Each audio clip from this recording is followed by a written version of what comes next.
She faced 9 months of terrible suffering. Today, we're delving deep into a chilling real life event. If you're intrigued by such stories, please show your support by subscribing to the channel and activating notifications. It's a fundamental duty of every parent to shield their children from harm, often cautioning them about the risks of interacting with strangers. Such discussions are essential.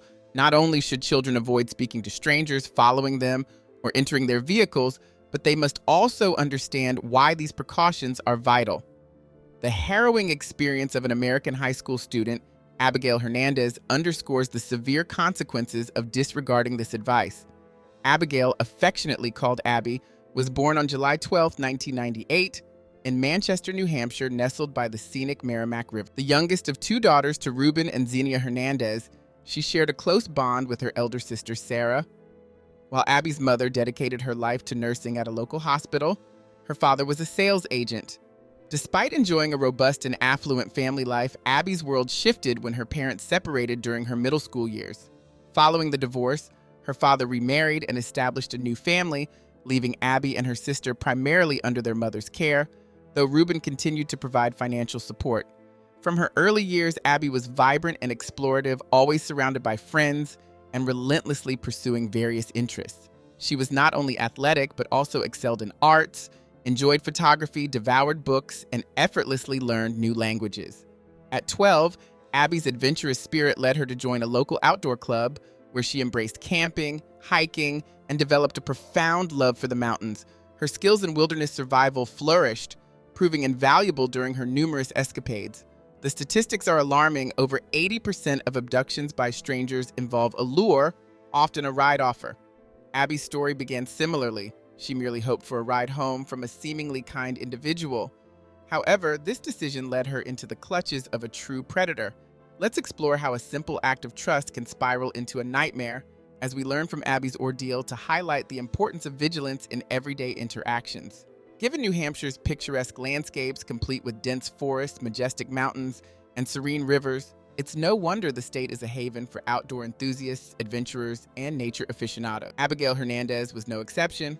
Described by her classmates as brave, intelligent, and congenial, Abby possessed an innate ability to engage in conversations on diverse topics and embrace challenges with unwavering optimism. Her friendly demeanor and enthusiasm made her a beacon of positivity to those around her. Always dynamic, Abby filled her days with activities and ambitious plans for her future.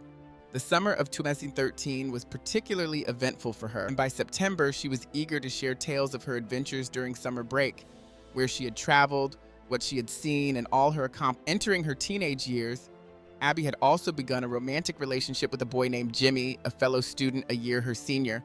Her mother, Xenia, was aware of this budding romance and supported her daughter's happiness. As fall 2013 approached, with her 15th birthday and school break just ahead, Abby was bustling with excitement, planning a hiking excursion with her outdoor club. To prepare, she received a pair of new hiking boots as an early birthday gift. Although they were slightly tight, she decided to wear them to school to break them in. On October 9th, everything seemed normal as Abby attended school, planning to visit a nearby park afterwards. She reassured her mother she wouldn't be late. However, concern grew when Abby failed to return home by 5 p.m. After discovering that Abby's phone was off, Xenia initially thought her daughter might have been delayed, perhaps due to a drained phone battery or Xenia learned from the school that Abby had left immediately after classes ended. She had said her farewells at the bus stop, watching her friends board the school bus while she opted to walk home. From that moment, none of her friends saw her again. She hadn't visited anyone's house, nor had she made any calls. Even her boyfriend Jimmy, with whom she had plans later that day, was unable to reach her. Concern escalated quickly for Xenia.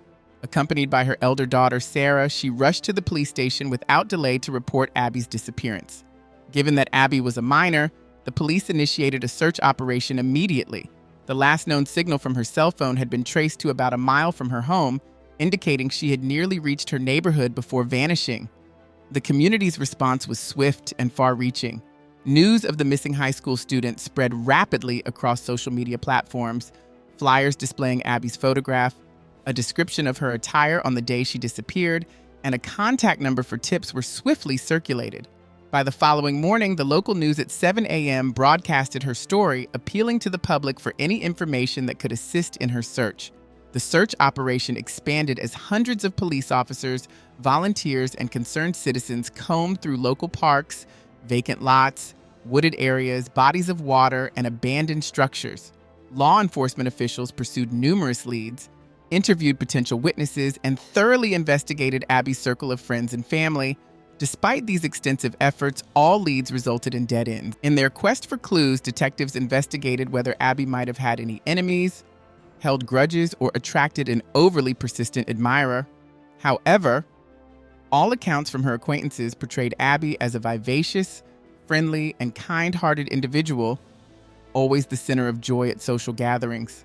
She was known to avoid conflicts, and none of her friends could recall any instances of her being stalked or harassed. One of the first individuals the detectives interrogated was Abby's boyfriend, Jimmy, who quickly became a prime suspect. They probed into their relationship, looking for any recent conflicts or arguments that might shed light on Abby's sudden disappearance. Jimmy's responses and the unfolding investigation would soon reveal more about the circumstances surrounding that fateful day. Jimmy was utterly perplexed by the detectives' questions about his relationship with Abby. He couldn't understand why he was considered a suspect or how anyone could believe he might harm his girlfriend. However, he had a solid alibi for the time of Abby's disappearance.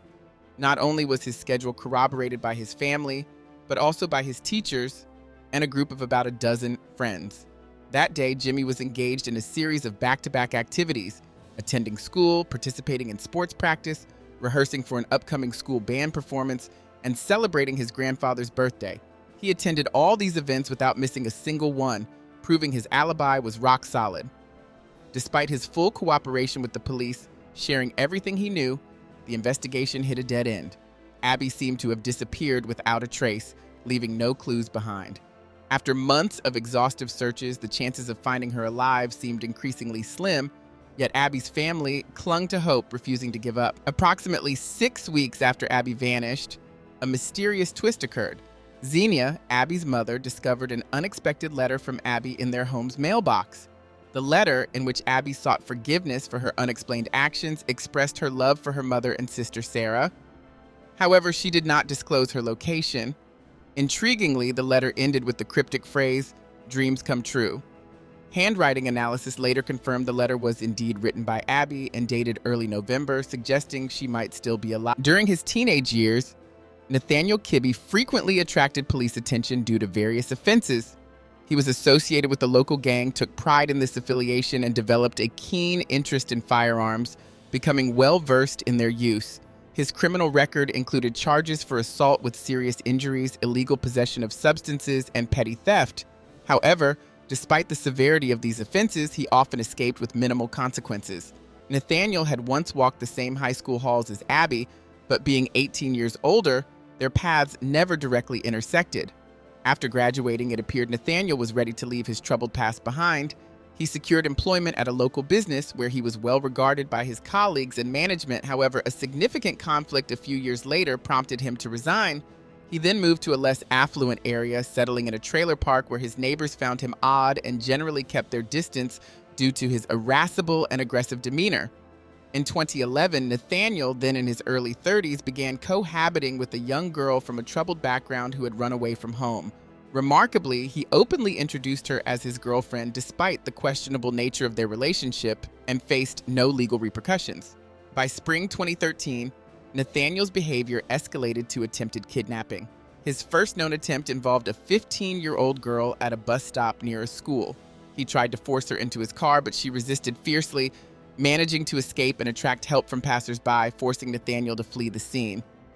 Despite the victims' and witnesses' testimonies, the case was inexplicably closed without going to trial, and Nathaniel remained a free man, underestimated by the community as a potential threat. Returning to the day of Abby's disappearance, October 9th, 2013, she had received a pair of hiking boots as a gift. Although slightly too tight, she decided to wear them to school to break them in before her upcoming hiking trip. As the school day ended, Abby found walking increasingly painful due to the ill-fitting boots. Despite the discomfort, she was determined to walk home, unaware of the challenges that lay ahead on her painful journey. As Abby continued her painful trek home, an old pickup truck slowed beside her. The driver, Nathaniel, flashed a friendly smile and offered her a ride. Initially, Abby declined, but Nathaniel persisted, driving slowly alongside her as she limped. Noticing her discomfort, he inquired about her condition. Abby explained that her new boots were too tight and had caused a blister. Seizing the opportunity, Nathaniel swung open the passenger door, inviting her to get in. After a brief hesitation, Abby, reassured by his apparent kindness, accepted the ride. The journey began with casual conversation. Nathaniel adeptly engaged Abby, making her laugh and momentarily easing her apprehensions. He mentioned needing to stop at a hardware store for some repair supplies, a detour that seemed harmless at the time. However, as they pulled into the dimly lit parking lot of the store, Abby's unease returned. She suggested walking the rest of the way home, sensing something was amiss as she caught a disturbing glint in Nathaniel's eyes. Abby's attempt to exit the vehicle was abruptly thwarted. Nathaniel swiftly grabbed her, pulling a gun from the glove compartment with his other hand. The cold metal pointed at her face silenced her protest. Threatening her life, he bound her hands and feet with zip ties and obscured her vision with a baseball cap angled to block her view. Despite these precautions, Abby managed to shift the cap slightly to glimpse the road, an act that enraged. In response, he shocked her with a stun gun until she lost consciousness. This marked the beginning of a nightmarish captivity. Abby later awoke in a confined, airless space, disoriented and scared. She found herself inside a small shipping container, cleverly concealed behind some trees in the trailer park where Nathaniel resided. The space was cramped, dark, and devoid of any windows, intensifying her feeling of isolation. Nathaniel soon reappeared, this time with duct tape and a motorcycle helmet. He sealed her mouth and eyes and secured the helmet on her head, ensuring she remained disoriented and powerless. He then transported her deeper into his domain of control. Throughout her ordeal, Nathaniel used not only physical but also psychological tactics to dominate Abby, threatening harm to her family should she attempt to escape or seek help. Concurrently, he dangled the possibility of release if she remained compliant and caused no trouble. Initially, Abby was in shock, resigned to a grim fate. Over time, however, she noted that he did not seem intent on killing her immediately. This observation sparked a strategy. She attempted to forge an emotional connection, hoping to persuade him to release her. She reassured him of her non-judgment, promised not to involve the police, and pleaded for reunion with her family. Nathaniel's responses were erratic. Minor triggers could provoke violent outbursts, yet intermittently, he displayed a disturbing form of affection. The majority of his interactions, however, were marked by cruelty, encompassing both emotional and physical torment.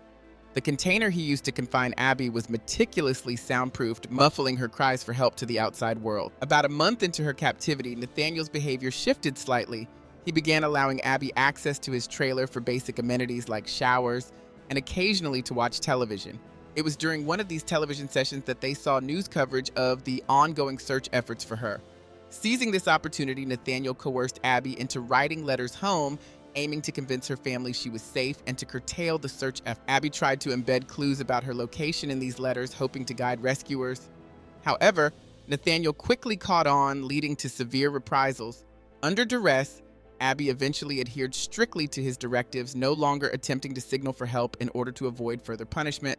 Approximately 6 months into her captivity, Nathaniel began to involve Abby in his illicit activities, trusting her enough to assist in his counterfeit money operation. Despite the semblance of increased freedom, allowing her to cook and occasionally sleep in the trailer, his brutal treatment persisted. He demanded she address him as master and shrouded his true identity, insisting on anonymity. In a bold move to learn more about him, Abby took a chance when she stumbled upon the name Nathaniel Kibbe in a magazine. Unsure if it was indeed his real name, she called him by it, watching for his reaction. His response was unexpectedly nonchalant. He simply rolled his eyes, sighed, and casually inquired how she had come to know his name. Abigail revealed she had seen the name Nathaniel Kibbe in one of the books he allowed her to read. He merely smirked in response, offering no further comment. Unbeknownst to Abby, confined most of the time in the soundproof container, help had once been tantalizingly close.